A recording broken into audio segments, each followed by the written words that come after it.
it's the truth as we've experienced it or we know it. And so when you eat dinner with people and you're looking at them across the table and they tell you this story and they relate it in such they just it's so embellished, because they lived it and they have this fractional or multi-dimensional kind of lived experience of it. It's kind of hard to freaking deny that something didn't happen to them. It's like you may not have really seen what you thought you saw, but something freaking happened to you. And it happened in such a vibrant, vivid way that you can now, even years later, retell that. And I mean, who are we to judge, right? Who are we to say this didn't happen to this person? They believe it authentically and genuinely. So we met some of those people we met that told us some outlandish stories.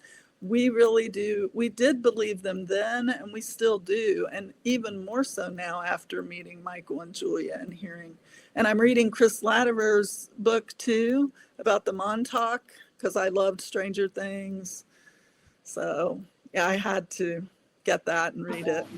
That's amazing. And the next speaker, it was Julia AnchorHaven. So anchored in shadow strength, the whispers of remembrance and SSP experience talk about subtle signs, paranormal experiences, and Julia's journey of discovering that her life was targeted, handled, and multidimensional. She thought she was living a normal life. So is it your turn to go first, Michael? I've already lost track, but we've already kind of talked about it, but not talking about SSP, but just specifically Julia's presentation. I was really proud of Julia because it was hell for her to put that presentation together. She was like, I won't have a Q&A. I'm like, you're having a Q&A. Like behind the scenes, we were going at it a little bit. I'm like, the last thing you want is for me to cut you off when you're live and nobody else is getting bonus time. Like a few minutes is one thing, right? But you don't get an hour or whatever. And so she really buckled right down. And she did go into overtime, but it was okay, because I planned things just in case things did go into overtime. And it was fine. And I think a lot of people were able to resonate with her. And just knowing that, like Sheila basically just finished saying, that even though we can't prove anything all the time, we know that something happened. And that's what I'm really passionate about. I always say this to people, like, who am I? I'm just another person telling a Bigfoot story. I don't have any answers. And when she was talking about those Black Pyramid spaceships, I kind of felt like, oh, maybe that's who I am, because I'm still trying to figure it out too. Like, I know I was like a robot at some point, but I also know that I was some kind of like piece of metal harvested from the earth to make things like robots and ships. And so, and knowing that my dragon was so dark purple that it looked black, and then James the wizard was talking about purple and black and gold. I was like, ooh, that's kind of calling to me. So, hi Amy, I see you there in the chat. Michael, what are your thoughts on Julia's presentation? So first off, I could not have done it, and I am in the same boat she is, and so I was telling her on her show that she did in her time this morning how amazed and everything, and so she shined a light on stuff that people don't want to see and don't want to acknowledge. And before I go further, I do have something I need to say to Gina about this. Is I have watched several conferences over the years and everything of this disclosure movement coming about, and this or that. And I always see where when it comes to the SSP and stuff that's like traumatic and dark, everybody wants to push it to the side and maybe make it like an afterthought, like one person to the conference on the last day, and it's like, most people are leaving, so it doesn't really matter kind of feel. And I was surprised in Promise of Spring when Chris Latterer was on, and that Gina was putting it in a great, spot of, it's not the afterthought. It was actually, intentionally thought is how it felt. And is giving us space to share this story. So thank you, Gina, for bringing us a platform where we can talk about this and share it. And now going back to Julia's presentation, understanding that it is like 5 hours or more worth of information condensed down to 35 minutes. It's impressive what she was able to bring forth and share about her story. And, it really brought light to who she is, but it was so quick that it's like, you almost are like, oh, now, it's like, I felt like this was just a preview to the big event. And so now it's like, I want to go to the big event and see, what's going on. And she and I were talking too, and I had to change my verbiage because I'm so used to the word triggered. And I kept saying to her, oh, I got triggered in a good way. And she's like, I'm sorry. I'm like, why? It was a good thing. And she goes, what are you talking about? And I said, well, a few of your slides like unlocked memories for me. And she was like, oh, well, that's a awakening or remembrance, or she had a different term for it. So I was like, okay, fine, I won't use this word. And so it is a learning of a lingo that if you don't understand it, it's like a lot of what we say goes over the head of people. And so I think the way she presented it, though, everyone could follow along. And there were tidbits like that, like you're talking about the Black Pyramid. I've seen it brought up in other ways and other shows. And so it's like, oh, it was done in a way that it gravitated to people and they were, picking up on what interested them.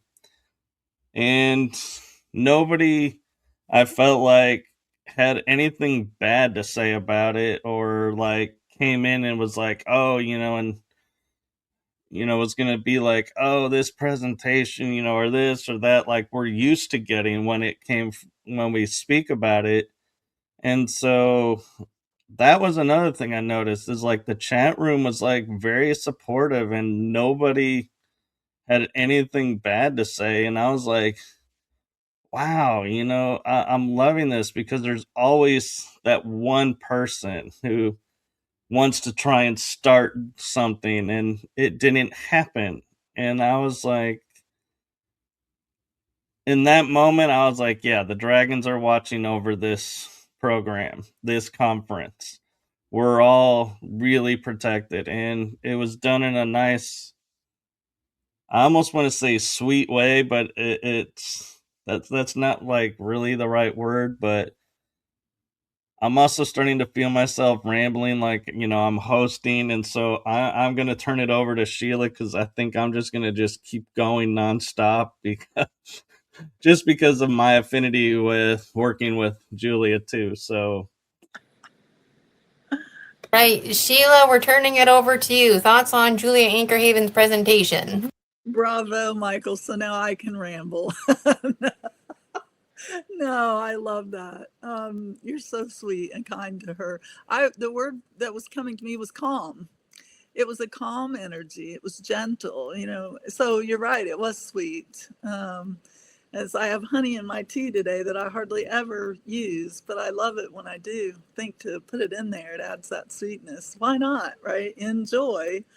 And that was kind of the point that I wanted to make. Well, so yeah, Julia, oh my gosh, my heart was just I just wanted to just hug her. You know, my heart energy was going out to her.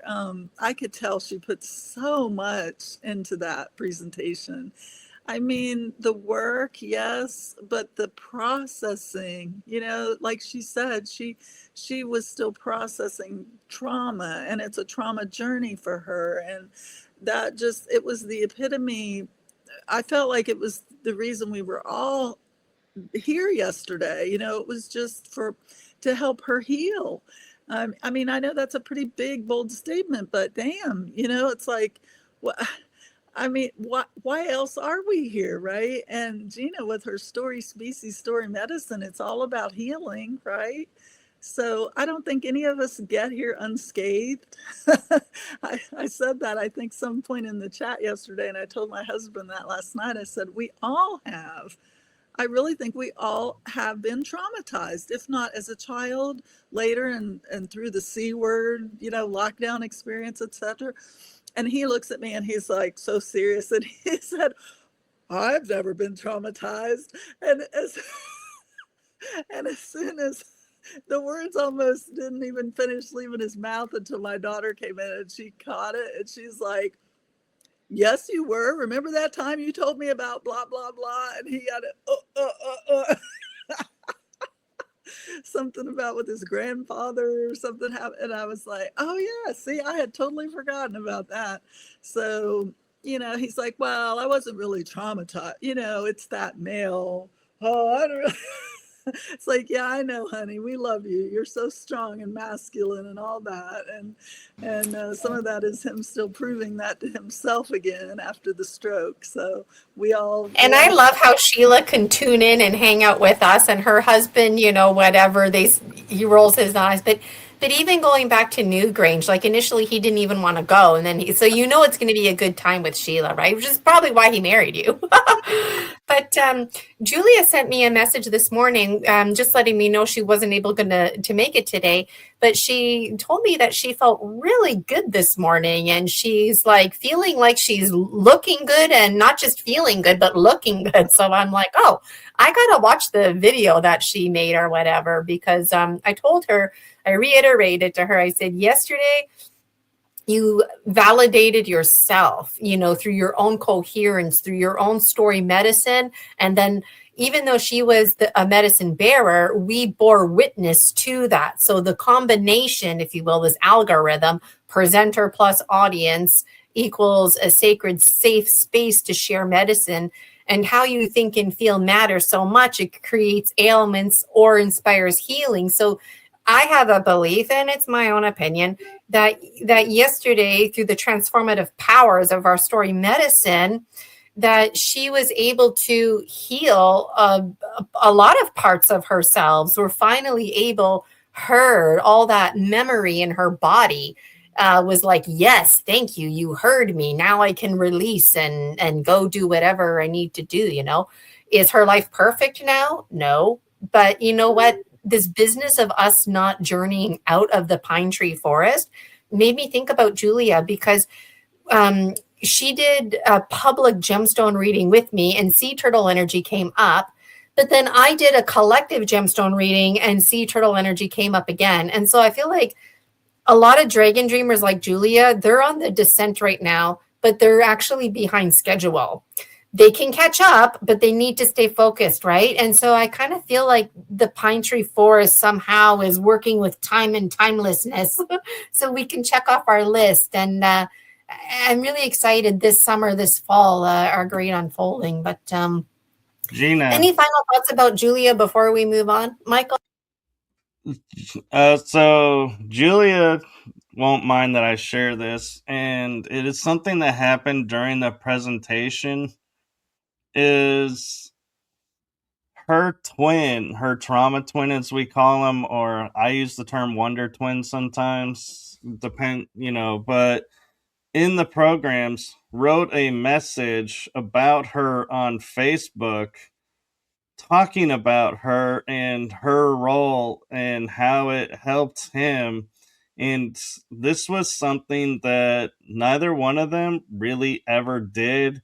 And so while she's presenting, she got a message from someone that said, oh my God, you got to read this post. And it was a post on Facebook. And so it totally, you know, threw her into like a shocked and like wow moment of as she's doing her presentation, her twin is presenting her as well.